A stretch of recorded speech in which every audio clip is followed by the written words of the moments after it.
the truth. You can't handle the truth. What do all men in power want?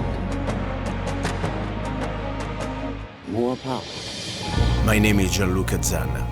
I was an Italian by birth, and I became an American by choice.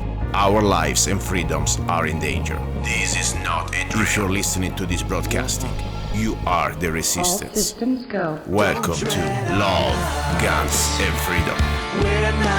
Here we go, guys. You're listening to Love, Guns, and Freedom with Luca Zanna on K-Talks 1340 AM and on United States FM network.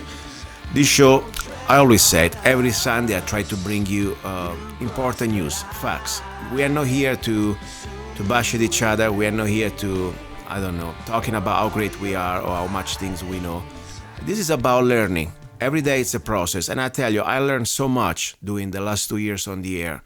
And as I told you, I really didn't want to be here. I never asked to be on the air, but they gave me this opportunity and I really wanted to use the best I can. We can talk during the show, about things that normally in many other commercial stations, you're not even allowed to think. Forget about talk. 9/11, about what the government has been doing. Every government, not just the U.S. government. And don't get me wrong, I don't hate the government. The government is made by different type of people. There are good people and there are bad people, like in everything. But we need to start to expose. We need to start to expose the bad part of the government. We need to start to expose exactly what happened to this country, not just today, not just the last 8 years with Obama. This is a long process. And unfortunately, now we are at the final stage. And as I said, we are all in danger, not just in America, it is around the world. We are facing a global tyranny. Now, I had last year, if I remember, an interesting gentleman, Mr. William Binney, that is a former NSA whistleblower. And I was very humbled to have him on the show. And I appreciate his time to share what exactly this agency has been doing to all of us. And this is not about anymore, we need them because, we need to keep us safe. This is way beyond that. If we still believe that we have a Bill of Rights and some basic unalienable rights that our founding fathers fought and died for, we need to start to understand that the Fourth Amendment, just one of them, it is as important as the First Amendment, and so all the others. Now, today I have a person that I'm very proud of her because she has the courage to not only keep talking about this, exposing what's going on, but also she's standing and she's facing a sort of, let's say, consequences, like a punishment almost, that I've been talking about this type of topic with other guests, like my friend Ken from Michigan. This is something that many people many years ago may used to laugh at this, but we have all documents, we have declassified documents. This is real. It is now just get to a new level. It's called electronic harassment. It's called targeted individuals. Now, let me bring this very interesting lady because I think she needs to be the person that she needs to talk about what's going on. I mean, let me just bring her in, okay?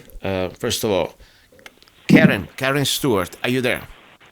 Yes, I am. Nice to meet you, Mr. Stewart. And I like to call you Mrs. because I like that. I think, I don't know who you are. I never met you, but you deserve the respect. For me, what you're doing, like I said, Mr. Binney, one day when we will have this country back, and I know we will, we need to thank also people like you who had the courage to stand up and not being afraid to fight like a little David against Goliath.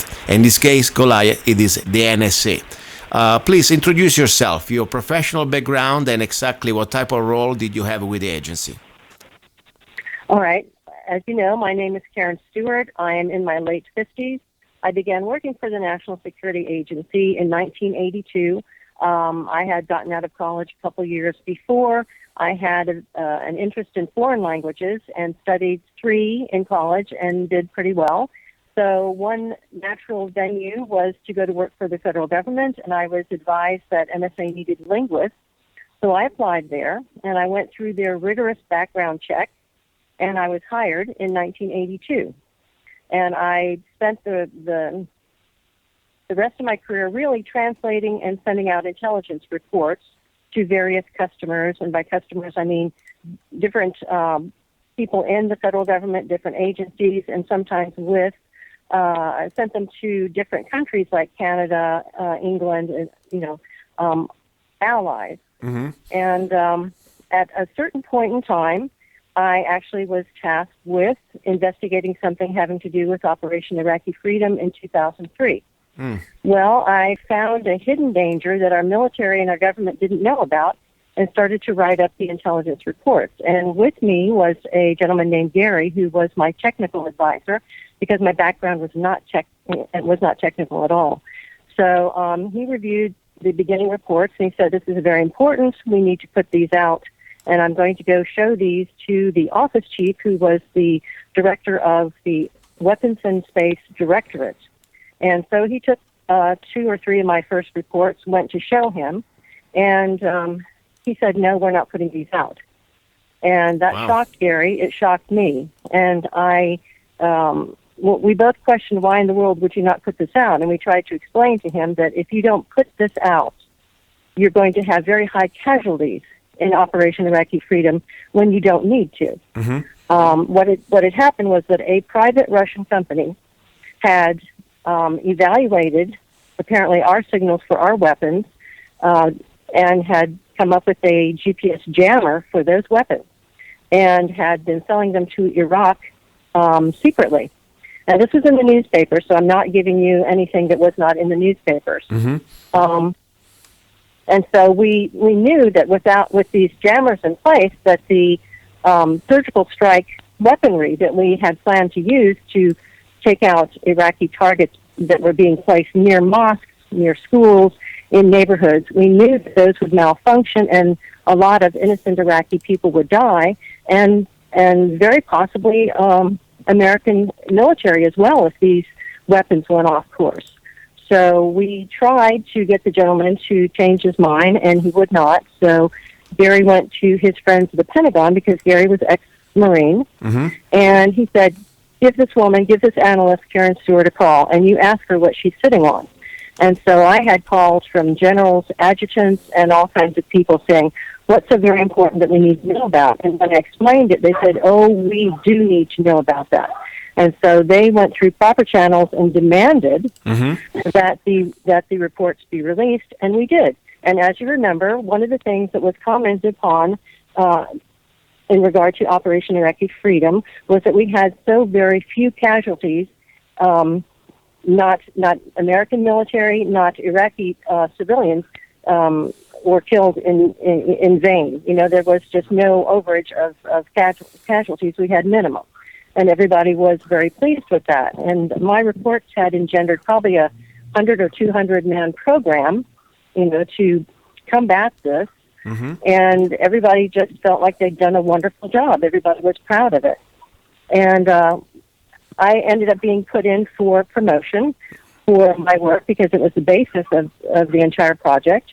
And then I found that I had been removed. And my branch chief, Barbara, had said, I've never seen this before, but you basically were removed from the promotion list. And she had no idea why. She said it was above her.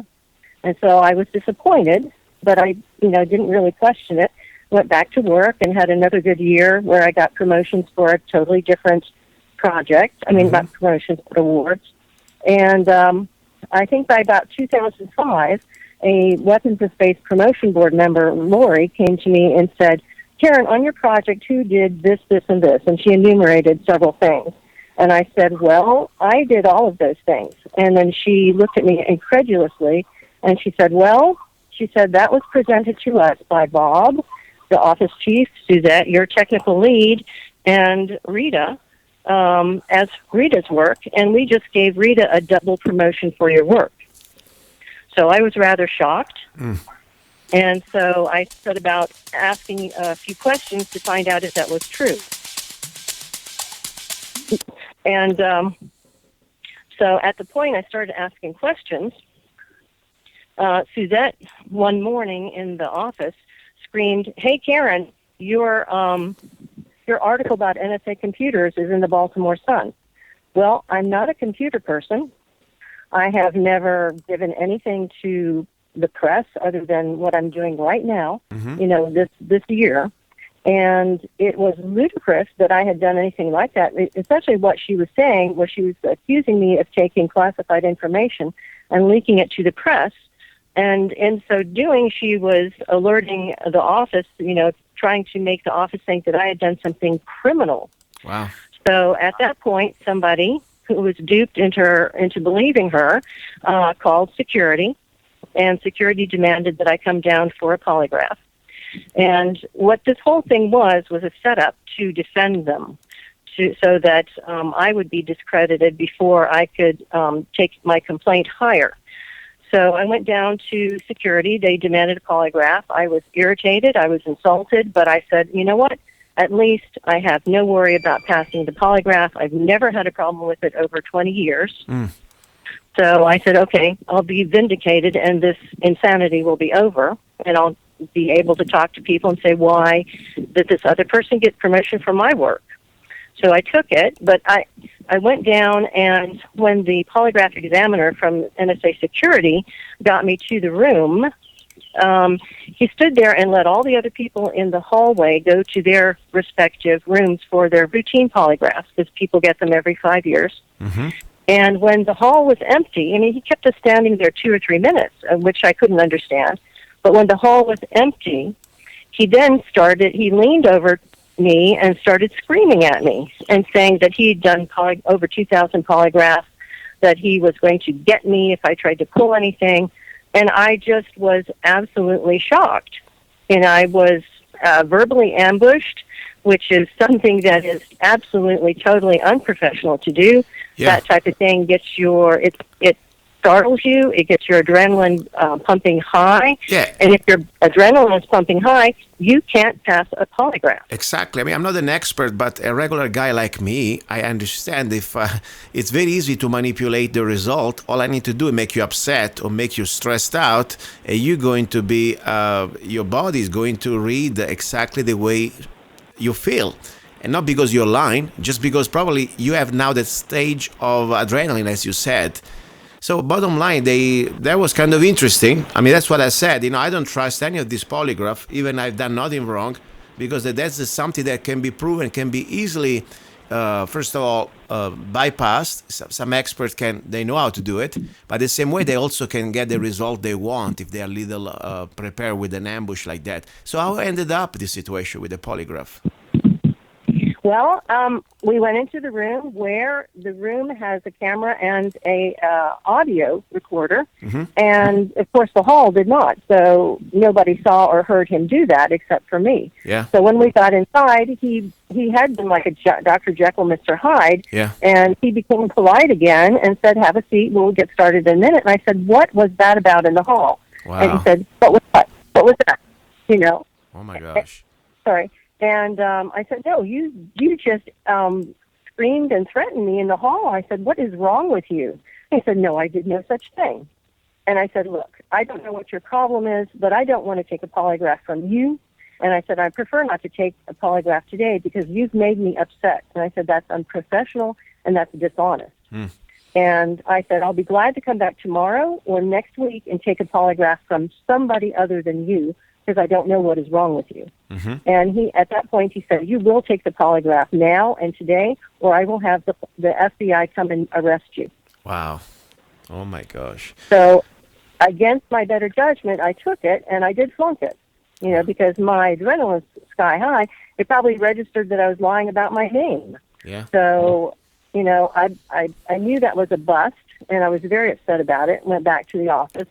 About a week later, NSA Security called and said, "Well, you flunked your polygraph." And I said, "Well, yes, of course. When you scream and yell at people, you're going to get that." And they paid no attention to that. They said, "Well, we'll have you scheduled for another one in a month." Mm. And so I came back and took the polygraph in a month and explained to the gentleman what exactly had happened. He showed no response whatsoever, but he gave me the polygraph, and I felt like I had vindicated myself that, okay, that's fine, I'll pass and everything will be good. Mm-hmm. Well, a week later they call me up and say, "Well, we are going to call your second polygraph indeterminate. So we're going to want you to come back for a third, and by the way, last polygraph, because if you flunk the third polygraph, you're fired. Wow. And so I was very upset and angry. You know what is weird? It's weird that we have the Fox being, as you say in expression in English, checking on the chicken coop. I mean, it's supposed to be something that is very easy to manipulate some data like this when you have some element, especially upper management, has a problem with you. I mean, after all, it's a small little club there. I mean, this is not like an independent polygraph. We have the same people that probably you got on their nerves. They give you the polygraph and they control the data, and it's so simple to manipulate the data. Don't you agree with me? Yes, that's exactly what happened. I think Bob, the office chief for weapons and space, basically said, "We've been found out. Can you help us?" And security probably coached Suzette to scream the accusation across the room, because that would show pre-knowledge on her part. If she knew somebody was going to leak something, that showed pre-knowledge. But nobody ever questioned that. And nobody questioned, why would you scream something like that across an office unless it was to set the person up? When was that exactly? Yeah. When was the year? Just to be sure I got it down right. When was the year? When that happened exactly? Which year? That happened in early August 2005. Wow, that was a little bit ago, 11 years ago. From then, yes, I've been fighting this for over a decade. Wow, that's also a big expense, fighting these people that they have unlimited funds because they're using our tax dollar anyway. I mean, you got to fight with your money. It's pretty easy for them just to don't care. Even if they're wrong, what they got to lose? They don't. After all, even if they lose, they don't pay out of their paycheck. We pay. The tax dollars pay the taxpayers. Yes, it's taxpayer money they use to harass and destroy people. Let's go from there. What happened after that? You got fired. I mean, you had a great career. You got a great job. Life must be changed a little bit. I don't want to go into your personal life, but tell me a little bit exactly how life changed. What did you do? I mean, what exactly started to do? What started to happen in your life? Well, I do think I need to explain about the third polygraph. I went back for third and the last polygraph, and as I was sitting in the waiting room, another man, a huge man, like a football player size, came up to me, put his hands on his hips, and started berating me. And I knew him from no one. I never met him before, and I was starting to get upset because I was confused. I had no idea who this person was or why he was attacking me. And at that point in time, the polygraph examiner came to the waiting room and said, "It's your turn, Mrs. Stewart," and I left. And so I had no response to him whatsoever. And we went back, and the woman was a young woman who was very concerned. She said, "Look, I see nothing in your background that indicates any problem." She said, I don't know why you're having trouble with these polygraphs. And we sat, and she said, "You know what? I'm not going to give you a polygraph until we sit down and hammer everything out." Well, we spoke for 2 hours. And at the end of the 2 hours, I had calmed down because she was a professional. She was on the up and up. And so I took the polygraph, and after I took it, she was packing up her stuff, and I was getting ready to leave. And she said, "Look, Mrs. Stewart," she said, "I'm not supposed to tell you this now. We're supposed to wait for results and for them to call you in a week." She said, "But you've passed this third polygraph." And she said, "Frankly, you passed the second one, but they just called it indeterminate because they wanted a third polygraph." She said, "I think everything's going to be fine."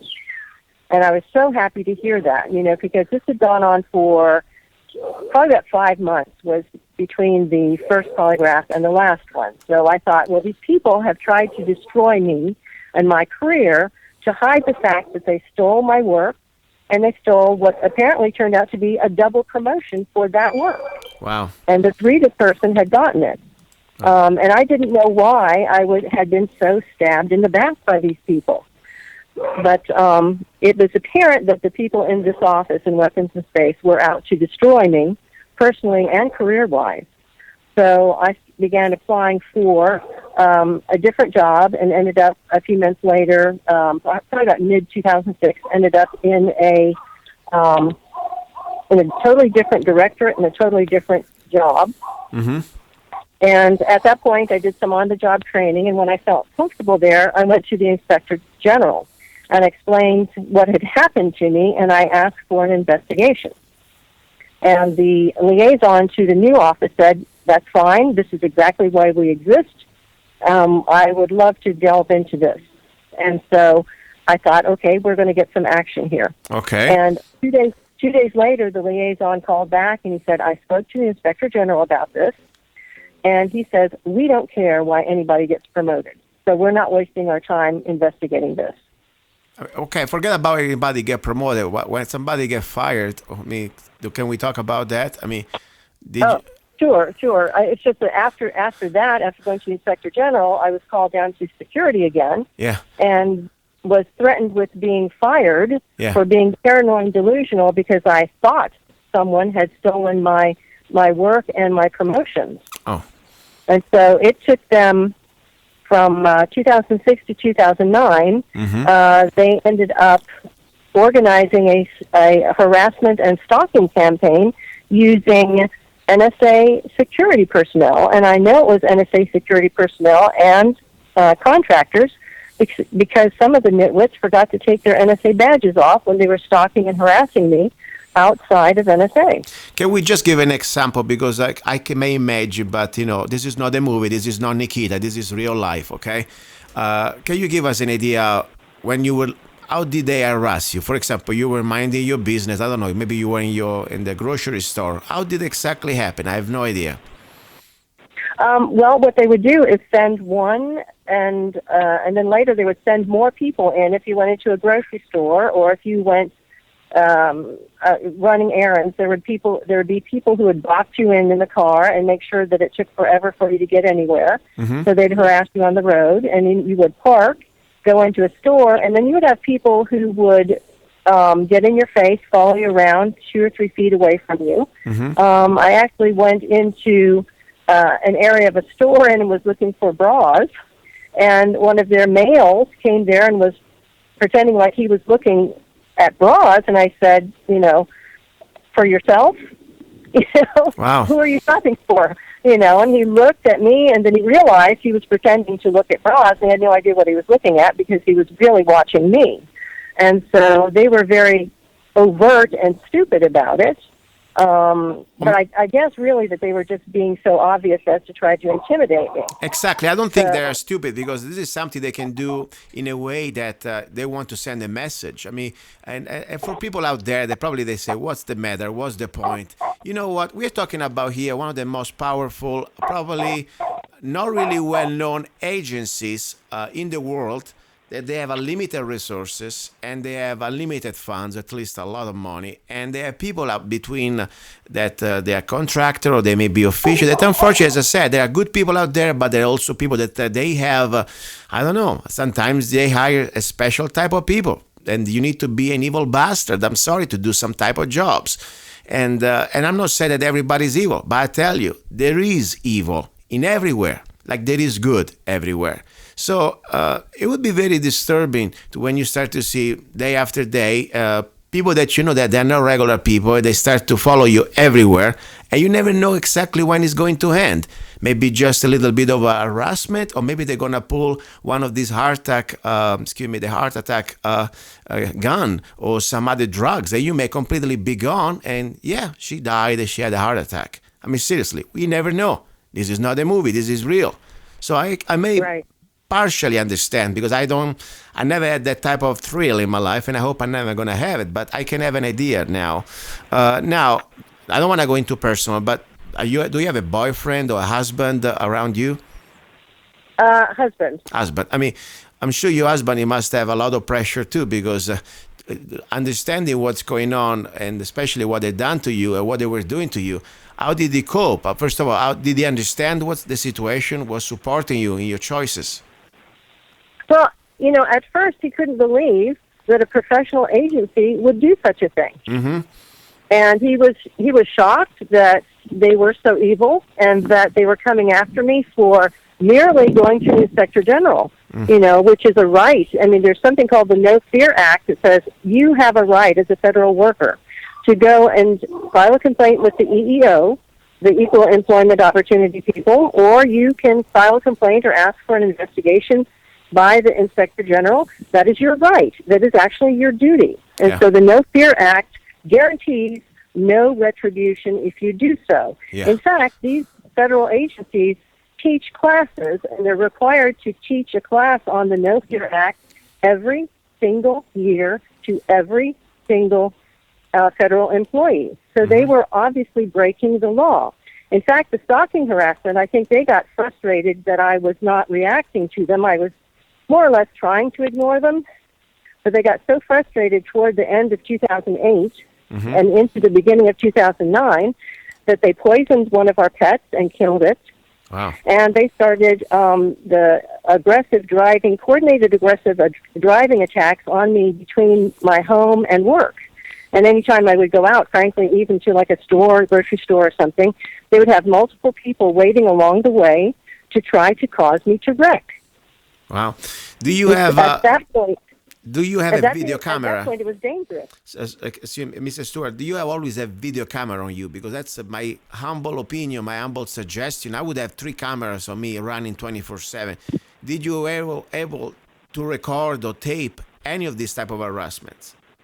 You know, the bad thing was between, I recorded some of the people. I wasn't able to get the harassment because when you're trying to not wreck, you can't really hold the camera. Yes. But one bad thing for me was that going from my home to a federal agency, especially NSA, you are not allowed to have a camera in the building. Yeah. You're not allowed to have a camera in the car because that would be a felony. Wow. So I was not able to bring a camera with me at all between home and work and back. I understand. No, So, I understand. I didn't know this law.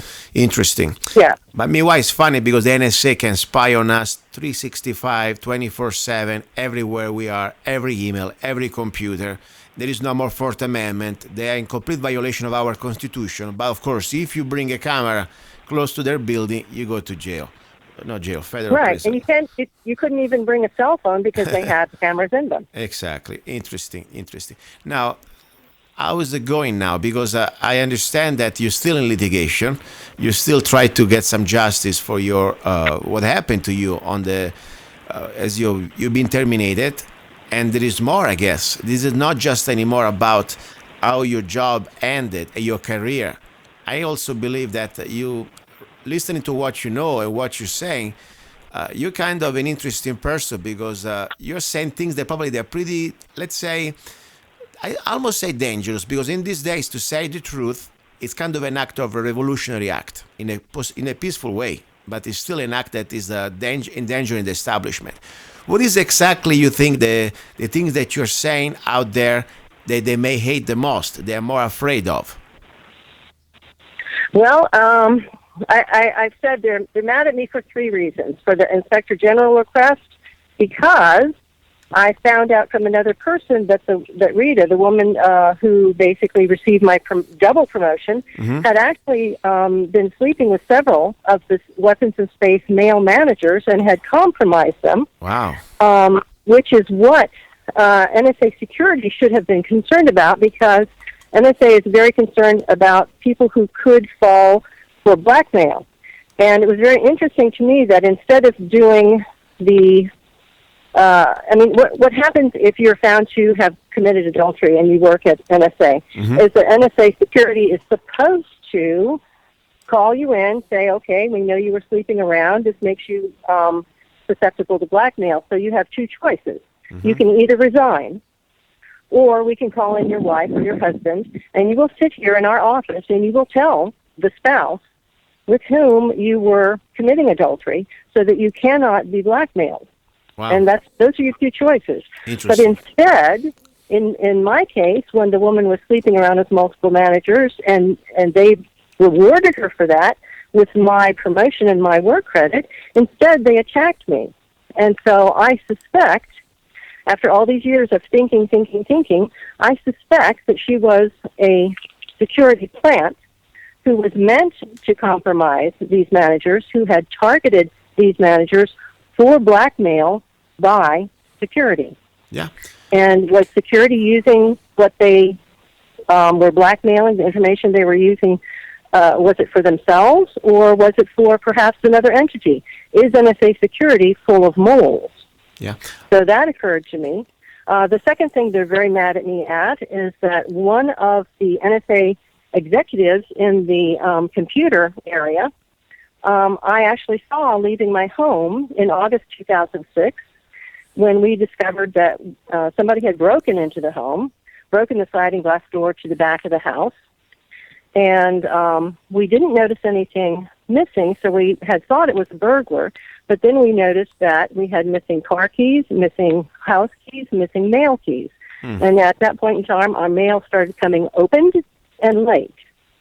And that, apparently he went in and also bugged the house because we noticed that certain things that people shouldn't know, that they did. Like one time I told my husband, I said, we always go to lunch at 11 o'clock on Saturday because we like to miss the crowd.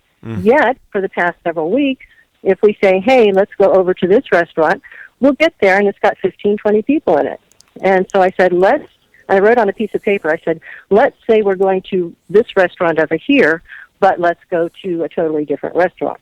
And so we did that, and then we started finding again, okay, now the restaurant is empty. But then within 20 minutes it filled up again when it really didn't before. So we started playing games to see if they were listening to us, and it was quite apparent that they had bugged the house. And I was told later by what I described, I talked to Russell Tice, who is a famous whistleblower. I talked to him about this, and he said, what you're describing, Karen, is called a burst bug. It passively records everything for about 24 hours, and then the electrical sound that you're hearing at night is the burst. Because the burst bug is passive, you cannot detect it with a bug detector unless it happens to be transmitting for the 5 to 20 minutes that it does in the night. And it usually does that 2, 3, 4 o'clock in the morning, with the hope that the people are asleep and won't detect the noise, but I did. So it was very clear that he had come into the house, bugged the house, hacked into our phone, hacked into our computer, and even put some kind of mini camera into the TV. So, and I would like when I found out... I would like to remind to the people out there that may be thinking, how that can be possible. This didn't happen overnight. I really believe that, let's say, a rogue part of the government has been doing that way before even the Patriot Act. But for sure, since 2001, with the Patriot Act and the National Defense Authorization Act of 2012 and the clause of indefinite detention and all the different type of violation of our rights, this is now in their mind. They think it's legal. They think they can do everything they want, and that's what they're doing. I mean, what is your position on, first of all, as an American? Not anymore as a person working for NSA or any other agency. As an American woman, what is your position on the Patriot Act and also on the National Defense Authorization Act of 2012 that for the first time brought us back pre-Magna Carta, where now there is no more due process, and the executive, in this case the president, can declare anybody he likes or he feels like it, just because suspected to be a terrorist. They can throw you in the dungeon, not even anymore in jail, without due process for an indefinite vacation on some desert island. How do you feel about those two pieces of legislation? At the time that they were passed, I thought they were mistakes, and now I still think they are absolute gross abuses of power, and they are an excuse to destroy the democracy and make it a dictatorship. I mean, there's no reason. If you have people who are coming into the United States who are a threat to you, then you just don't let those people in. Mm-hmm. We do not owe the world for anyone who wants to come here to come here. Any sovereign country needs to decide the standards by which they allow people to visit and the standards by which they allow them to become citizens. Exactly. It is not up to the world to tell us what we need to do for them. Yeah, and this is exactly the point. When I go to the airport, a few times that I used to go, I don't travel anymore because I don't want to be sexually abused. And I really realize that is the biggest joke, because meanwhile, especially if you live in Arizona or one of these states like Arizona with the southern border with Mexico, you realize that we have no borders. This administration, like the other one, I mean, Bush was trying to do the same, less successfully than Obama, but he tried. they try to abolish completely the borders, and anybody can cross the border at night or during the day. And then, of course, grandma or grandpa must be sexually harassed, or your little baby must be sexually harassed, or you must go through a dose of radiation called this X-ray machine or whatever they are, because you may be a terrorist. Meanwhile, we have open borders. That's the most insult to intelligence that anybody should understand what's going on here. But I'm glad that you're speaking out in this situation too. Now, I would like to, before we go into the harassment, because there is a topic that I think is very important. This is not just about your nightmare. Probably you're not the only one. I think many other people, many women. This is not just about women. I was reading articles that men, they were also sexually harassed in many federal agencies. Nothing surprises me really. But the interesting part is what type of revenge using the system that they control, the technology that they control, can use on individuals now. Just because they have the little power, they can use it without any type of supervision. And that's the scary thing, should make us understand that we are potentially a target, not just people that you work for the NSA or any other agency there. Now, what is your opinion about, first of all, the last 8 years under this administration? And I'm not a fan of the other one. I'm not trying to be partisan here. I don't care about party. But since this man's supposed to change all the bad things that Bush wanted to do, what is your opinion about Mr. Obama? I don't think he won the presidency the second time. I think that was done by voter fraud, and I think that he works for people who are out to destroy the United States. And I was not a fan of Bush. I think he made gross errors, but I think he was manipulated by much smarter people whose agendas were evil. Mm-hmm. And Obama has carried on the same evil against us. It's just whether you're hit with a right-hand punch or a left. Exactly. They both have done tremendous damage. And, any government that sits there and says, oh, gee, we have no choice but to let in rapists, robbers, terrorists, they're at the border, they have to come in. I'm sorry, but they are putting you in danger for the purpose of telling you, in order to protect you, I'm sorry, we need to take away more of your rights. Mm-hmm. So this is a ploy. Yeah. And, it's funny. It's a very obvious ploy. Yeah, we spend billions of dollars to defend the borders of Korea, South Korea. I mean, not even a rat, a little rat can cross that border without being probably bombed the hell out of it, okay? Or even the borders with Iraq, okay? I mean, we're spending billions of dollars, but we cannot have enough resources every time to defend our sovereignty, our basic rights of a nation, to defend our borders. And of course, having the borders open, then they have the excuse that the terrorists are here. Now, talking about terrorists, I really believe, this is me talking, I'm not speaking for you, of course. I really believe that Al-Qaeda was a CIA operation. Honestly, it even didn't start with Bush. That was in the time of the 70s, during the Russian occupation. It was a code name for this sort of group created by the CIA that is still work for the CIA, and I believe that was also part of this big fraud during 9/11. That's me talking. Now, talking about your opinion, what do you think about 9/11? Do we believe the official version of what the government tell us, that there were these, 19 people with a turban and the cross, the little cat boxers, and Osama bin Laden, why he had a little bit of dialysis left in him, and he was doing all this high-tech operation from the cave in Afghanistan, and we had 3 buildings going down in New York hit by 2 planes. No, only 2 buildings that were hit. The other one fell down by sympathy. What is your opinion about 9/11? Do you believe the official government version, or you maybe have your own opinion, according to facts? Well, let me tell you my experience, mm-hmm. and then you can conclude what you would like. Yes. We were allowed to come back to the building to work about 2 days after 9/11. And as I was coming into the building, I saw a gentleman who's probably in his early 40s.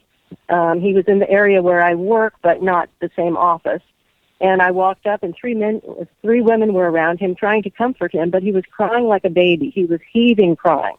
And I stopped, because you don't usually see a man in such distress.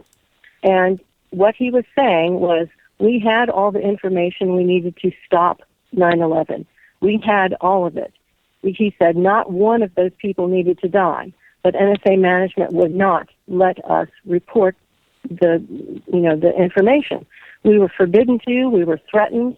We were told that we would be basically called out on insubordination if we did. We'd be fired or worse. He said we could have saved all of those people. Wow. And he said that over and over again, and he finally went back to his office, having stopped crying at a certain point and recomposed himself. And the women went off to their offices. I didn't know them. And I went back to my office absolutely, totally shocked. And I thought, maybe there's some misunderstanding. Maybe something will come out later. And I didn't hear anything later. Nobody said anything other than, oops, we didn't know, and you didn't give us enough money, and, oh, the Constitution got in our way, and all those lame excuses. But years later, I ran into a gentleman who had worked in the very same office, had written exactly some of those reports that warned about the plot, and he said that he had tried to rework the reports. He said because his management was just acting dense, like they really didn't understand that people would die, that thousands of people would die potentially.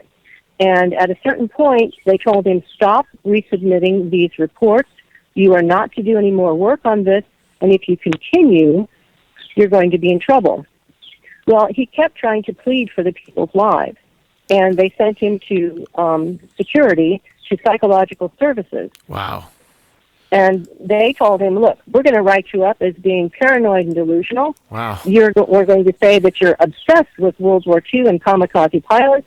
You are mentally unfit to hold a clearance, and we will be firing you. And they did. And he was probably the most talented multilingualist NSA had ever seen. He spoke 14 different languages and dialects. I mean, this is invaluable. You do not throw away a person like this. My gosh. And when I met him, he was on the verge of an emotional breakdown because they had so stalked and harassed and intimidated him. They'd broken into his house and moved things around to let him know they'd been there. They actually did fire him, and he told me that for 10 years he was blackballed from getting any kind of job that was over minimum wage. So he had lived in near poverty for a decade when NSA security came to him and said, you will never repeat anything having to do with 9/11 or we will make sure that the rest of your life is misery. They said, so just get whatever job you can and we'll leave you alone as long as you shut up. What is he doing? Is he shutting up or is going loud? I mean, did he write a book or something? What did he do? He's still around? He's still around and he will not speak of it. Okay, I understand. I spoke to him one time, and he confirmed all of this that I told you. And when I came back later for questions, he said, I'm not speaking about it ever again. I understand. Wow, this is, I already have the facts. Honestly, we don't need to be scientists. We don't need to have 14 degrees or learn 20 languages. All we need to have a brain, every American out there who has a brain, a little bit of courage, and also, let's say, being not afraid to stand up for the truth. Because the point is, look at with your own eyes, use your brain. Look at Building 7 falling down on free fall when no plane was never hit it. Look at the Pentagon. We don't need to be physicians or physicists or whatever you want to say it, geniuses. Look at the hole. You can see on YouTube the first 15 minutes when CNN did this sort of a special video, the first one to be there. There was like not even a 15-foot hole, and there were nothing that resembled an airplane. Especially the two huge titanium engines. There was not even nothing. I mean, that's an insult. We had to wait 2 years of lawsuit to get a little bit of a photogram of this video of the cameras. Of course, they were all confiscated after the alleged airplane hit the Pentagon. And of course, after the lawsuit, all we got was a couple of flashes that I don't care how many times, Mr. O'Reilly can say, don't you see the plane? No, I don't see the plane. There is no plane. And there is so much more. I mean, books have been written, videos have been made. I mean, there is an association of more than 1,200 engineers that they study science and they can prove it with science that it's impossible, all the lies that we've been told. And why this is so important? Because back now where we are living, we have no more the basic Bill of Rights is gone. That's why we went to Iraq. That's why we're justified to go around now the Middle East and drop trillions of dollars to the military-industrial complex. And this is not a hippie talking. I'm a guy that will believe in the Constitution, will believe in America. I was even born here. But this is not about left or right. This is about tyranny of freedom. We better all wake up and stand up together, especially people who they think they are on the right, people that they think they are conservative. You just being fool, okay? That's why with you, they've been using you like puppets. And so Obama be using you Democrats like puppets, because more bombs have been dropped and more drones have been flown and burst into hell to innocent people. So that's the point. And now more tyranny we have. Look where we are living now. NSA, it's pretty much spying on anything we do, not just the suspected terrorists, not just overseas. I mean, you're familiar probably more than I do. What exactly now where we're living? I mean, Mr. Snowden told us every computer, every email, everything is under inspection. Is that right or not? It looks to be that way, because NSA, when they started, their charter said NSA can spy on people who are on foreign soil, who we perceive as threats or enemies. NSA had no jurisdiction whatsoever on American soil. If the foreign person they were monitoring overseas came to the United States, they still could not monitor that foreign person. What they needed to do was alert the FBI that a suspicious foreign person was in the United States, and then it was the FBI's duty to watch that person.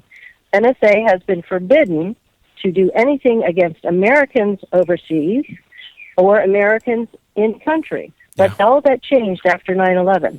Exactly. Now, we know that they're spying, they're listening. We already know. And one day we need to find out enough congressmen that they're not paid off and probably blackmailed, because that's not the thing I really believe they're using now, the NSA, or at least part of the NSA. I'm not saying everybody's bad, but they can use the rogue part of the agency to have that technology that they can spy on every aspect of your life and then, of course, control you and blackmail you. And that goes for judges and everything. Go ahead. Well, there's a legitimate side of NSA. There are the vast majority of people who are doing a legitimate job, but there is a part of it that has gone absolutely, totally rogue, and that would include NSA security. Yeah. I understand. And this is in every agency. I mean, many agencies, even the FBI, there are good people there. But unfortunately, when you have the top, all you need to do to control the rest, you control the head, or at least the upper managements, that you can control the rest of the organization. Now, if you're sending women to compromise top managers, if you are NSA security sending women to compromise top managers, then you, in essence, are the shadow government of NSA. Exactly. And that's a normal, basic one. I mean, seriously, we may watch this stuff on the video, but this is not a movie. This is real and makes sense. Now, you're still during this lawsuit. Where are you with this lawsuit exactly? Which part are you? I mean, how many more years and more thousands of dollars do you think you're going to give to this system of? Oh boy. What do you think? Well, they fired me in 2010 for fraudulent cause, and so I had my lawyer sue them, and it took this. It's really an appeal to an illegal employer action, is what it's called. We'll just call it a lawsuit in short. So we filed with the EEOC, which is the Equal Employment Opportunity Commission. They found grounds to accept the lawsuit. And then they said, well, we'll get around to it when we can. And it's been sitting there on the docket for 6 years now. Wow. And at the beginning, NSA said, well, we demand a gag order. Oh my and gosh. at the time, I really couldn't fight it. I didn't have the money to fight the gag order, which I really did not want. But I had to continue forward with the lawsuit to get my proper compensation for lost wages and my proper retirement level. And so we abided by the gag order. Well, last February, when I had my lawyer subpoena corroborating evidence identifying the NSA executive in the computer area who had actually broken into my home in 2006, right after the subpoena, NSA sent personnel down to Tallahassee, Florida, which is where I moved to. And according to the sheriff's deputy that I spoke to, the sheriff's department had supplied escort deputies to take NSA personnel from the airport, which is a private airport, not the public airport, and had driven them across town to the Phipps property just north of Lake Jackson. And at that point in time, I didn't know they were here, except that the deputy confirmed later. At that point in time, I started being stalked and photographed again. And I thought, okay, it's been 6 years. Is this really starting up 1,000 miles away from NSA? And, I just kind of shook my head and I said, well, okay, maybe I'm just, overreacting. And as time went on, in April, I actually was being followed and photographed. Karen, and I said, okay, well, apparently here we go again. Mrs. Stewart, let me stop you 1 second. First of all, before we go with the final part, talking about the electronic harassment, I would like to have you on record, and I'm not going to speak for you. I'm going to ask you a question.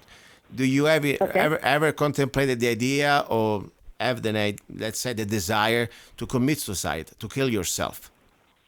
Absolutely not. Okay. This is very important, because you never know. I mean, I don't want to see you one day find out that, headlines of the newspaper, something bad happened to her. She was very depressed. Now, tell us exactly everything you can. I'm not going to, interrupt you. What do you think about this electronic harassment? Because I know that it's real. There is the technology there. They can do this. Long time ago, things that have been declassified. It's not even from the 70s. I mean, even the 60s, they had the type of technology. But now, new level with satellites and lasers and many other things.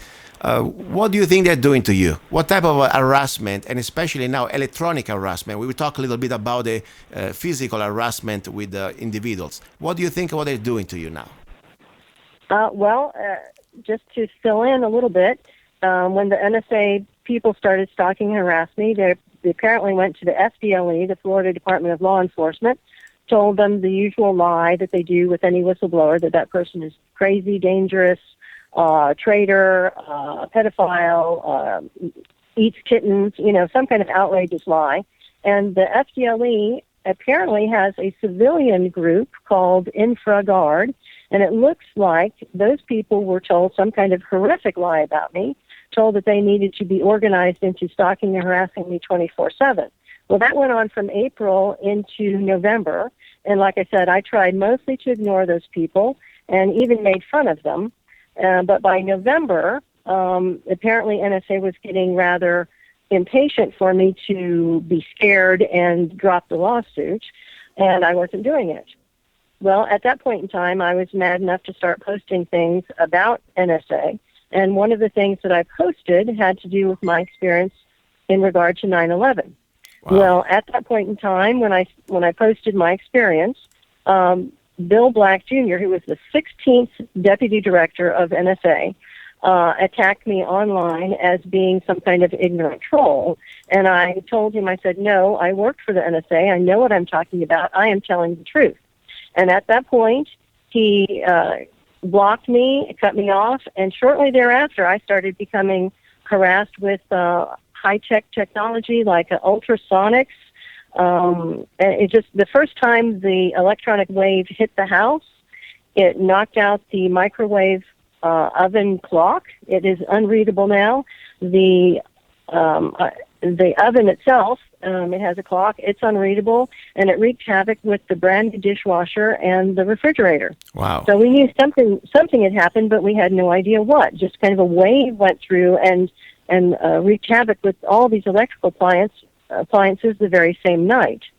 And from that night forward, we got electrical harassment every night just after midnight, and it would turn off just before people would start to go to work and pass by the house. So I'm thinking they apparently did not want other people to pass through the electronic beams, or whatever you want to call them, waves, because they might notice them because they were that strong. So it looks like what they do is they hit you hard and strong for a while to damage you, and then they let off and do it continuously, and they work into 24/7 with, then they hit you with some kind of beam every so many days. It's really nasty and damaging. But what they're trying to do is that they are trying to take these various waves, like I said, ultrasonic, microwave, and other ones that I don't even know the name of. They hit you with it, bombard you, and what they're trying to do is destroy something cellularly, and they're hoping you get a heart attack or a stroke or some kind of seizure that kills you, because they are destroying your body each and every day, little by little.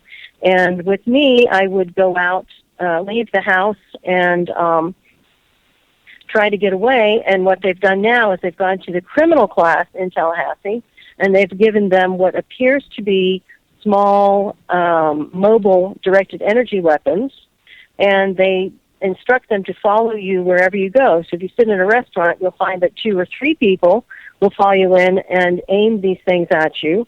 Or in a car, people will block you in so that they can spray you with it as long as possible.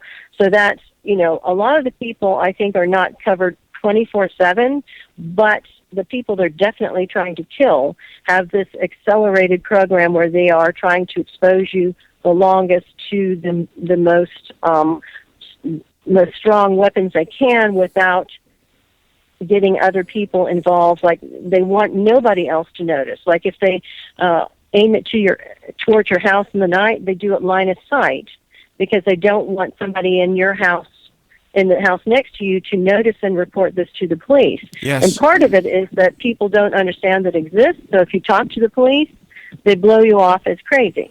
Karen, and that's also part of the plan. Listen, I need to stop 1 second because I'm running out of the hour, but normally I don't do this. What you're saying is so important. I need to put you in the second hour. Normally I have other things I'm talking about, but this is something normally, we read, but we never had a person like you that is going through this. Please, listeners, don't go away. The second hour today, we will talk about guns, but this is probably the most important thing. We must understand what they're doing to us. You're listening to Love, Guns, and Freedom with Luca Zanna on K-Talks 1340. Don't go away. And meanwhile, please, as you know, I talk on this show about things that they're not exactly commercial friendly, and I don't want corporate sponsor tell me what I can say or not. So if you want to support me, you know what to do.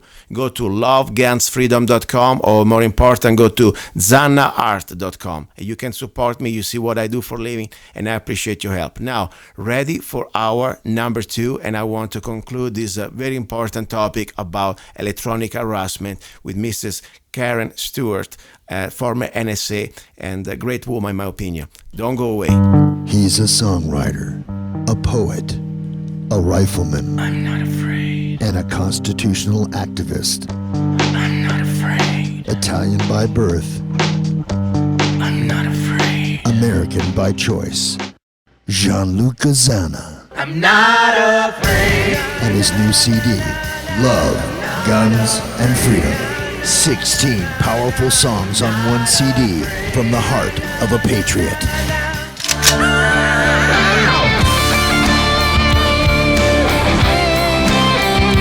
For download or to order the CD, go to www.lovegunsfreedom.com.